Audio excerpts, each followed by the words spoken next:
افسوس افسوس په داسې هیوادوالو چې خپل محبوب مشر ته توهین کوي. سلامونه مو هرکلی کوم دوستانو، خدای دې وکړي چې جوړ او روغ اوسئ. د مطلب د شیر کېدو نه مخکې دغه ویډیو یو ځل تر پای وګورئ. په داسې هیوادوالو دی چې خپل قدرمن محبوب مشر ته توهین کوي. دا توهین ځکه داسې خلک کوي چې دا محبوب مشر د مظلوم ولس ته د زړه نه خدمت کوي، ځکه د وطن دښمنان دغه خدمت نشي لیدلی او خلک ورپسې ریشخند وهي. هیر مونشي یوازینی ولسمشر ده چې د دې مظلوم ولس ته د زړه نه او په صدقانه ډول خدمت کوي.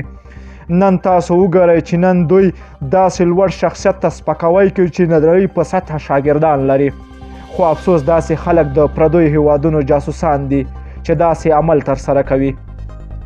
موږ ته د ولسمشر غني ستر توهین د منلو او زغملو وړ نه دی.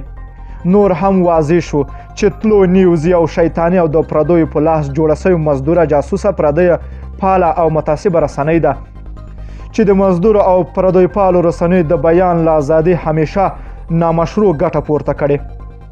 د یو نظام په ړنګولو کې 80% رول مطبوعات او رسنۍ لري. افغانستان کې هر څه منفي روان دي. د یو ولسمشر دومره توهین وشي چې په کراتو یې په تمثیلونو په خندېدونکو کلیپونو کې کیږي. که خپله نه پوهېږئ نورې نړۍ وګورئ چې د هیواد ولسمشر جمهور رئیس یا خلیفه ته دومره درناوی کیږي. زموږ ولس له اسلام نه هم نه خبره دی. دوستانو دغه ویډیو چې څومره شیر کولی سئ شریک کړئ ترڅو ټول خلک په همدې باندې خبر سي چې تل د پردیو غلامي کړې ده او جاسوسي کوي. که ویډیو مو خوښه شوه نو لایک او شیر یې کړئ. که غواړئ له تازه او دقیقو خبرونه خبر سئ نو د موږ چینل حتما درسره سبسکرایب کړئ. نور مو په پاک رب سپارم. الله مل شاه، ښه وخت درته غواړم.